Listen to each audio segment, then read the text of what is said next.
నెల్లూరు నగర మేయర్ స్రవంతిపై అవిశ్వాస తీర్మానం వేళ రాజకీయం రోజుకో మలుపు తిరుగుతోంది. ఈ నెల 18న నెల్లూరు మేయర్పై అవిశ్వాస తీర్మానం పెడుతున్నారు. అందుకోసం కౌన్సిల్ మీటింగ్ కూడా ఖరారు చేశారు. అయితే నిన్న జగన్ సమక్షంలో 5 కార్పొరేటర్లు కండువా కప్పుకున్నారు. ఇంతలో వైసీపీలో చేరిన ఓ కార్పొరేటర్ని పోలీసులు అరెస్ట్ చేశారు. ఏ కేసులో అరెస్ట్ చేశారో చెప్పాలంటూ అర్ధరాత్రి వరకు వైసీపీ నేతలు ఆందోళన చేశారు. మరోవైపు తెల్లారేసరికి వైసీపీలో చేరిన కార్పొరేటర్ రవిచంద్ర మాట మార్చారు. టీడీపీలోనే కొనసాగుతున్నానంటూ వీడియో విడుదల చేశారు. నెల్లూరు నగర మేయర్ స్రవంతిపై అవిశ్వాస తీర్మానం వేళ కార్పొరేటర్లు చేజారిపోకుండా క్యాంపు రాజకీయాలకు సిద్ధమవుతోంది టీడీపీ. వైసీపీ తరపున 20 మంది సభ్యులు ఉంటే అవిశ్వాస తీర్మానం వీగిపోయే అవకాశం ఉంది. అలా జరగకుండా జాగ్రత్త పడుతోంది అధికార పార్టీ.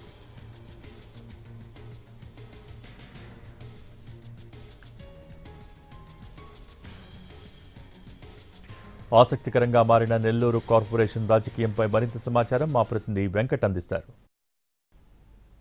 కార్పొరేషన్ రాజకీయం రసవత్రంగా మారింది. ఈ నెల 18న మేయర్ స్రవంతిపై అవిశ్వాస తీర్మానానికి సంబంధించిన కౌన్సిల్ మీటింగ్ జరుగుతున్న నేపథ్యంలో నిన్న వైసీపీ గూటికి 5 కార్పొరేటర్లు చేరారు. 5వ డివిజన్ కార్పొరేటర్ ఓబిలి రవిచంద్రతో పాటు 6వ డివిజన్ కార్పొరేటర్ మస్తానమ్మ, అలాగే 16వ డివిజన్ కార్పొరేటర్ వేనాటి శ్రీకాంత్ రెడ్డి, 34వ డివిజన్ కార్పొరేటర్ ఫమీద, వీళ్ళందరూ కూడా వైసీపీ అధినేత జగన్ సమక్షంలో తిరిగి వైసీపీ గూటికి చేరారు.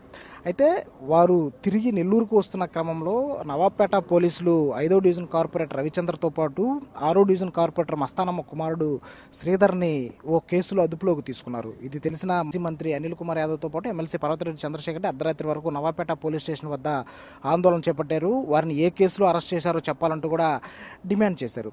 అయితే ఈ ఇన్సిడెంట్ జరిగిన 5-6 గంటల్లోనే ఓబిలి రవిచంద్ర మరో వీడియో రిలీజ్ చేశారు. తాను తెలుగుదేశం పార్టీలోనే కొనసాగుతానని అని చెప్పి కూడా ఆ వీడియోలో స్పష్టంగా ఉంది. సో ఈ క్రమంలో ఏదైతే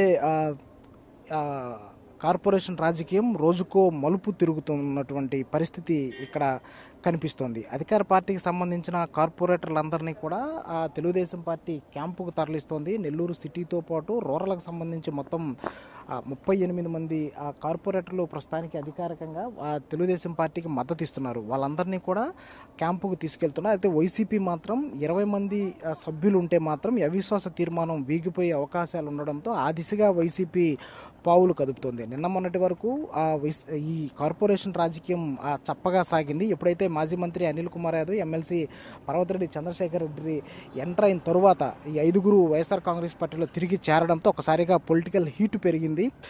అవిశ్వాస తీర్మానం గెలుస్తారా, వీగిపోతుందా అన్న చర్చ కూడా హాట్ టాపిక్గా జరుగుతుంది. అయితే ఇవాళ ఉదయం అధికార పార్టీకి చెందిన ఎవరైతే కార్పొరేటర్లు అందరూ ఉన్నారో వాళ్ళందరినీ కూడా క్యాంపుకు తరలించినటువంటి పరిస్థితి కనిపిస్తుంది. అయితే 18వ తేదీ కౌన్సిల్ మీటింగ్ ఉన్న నేపథ్యంలో ఏం జరగబోతుంది అనేది చాలా ఆసక్తికరంగా మారింది. 20 మంది కార్పొరేటర్లు వైసీపీకి మద్దతుగా నిలబడితే మాత్రం మేయర్పై పెట్టిన అవిశ్వాస తీర్మానం వీగిపోయే అవకాశాలు ఉన్నాయి.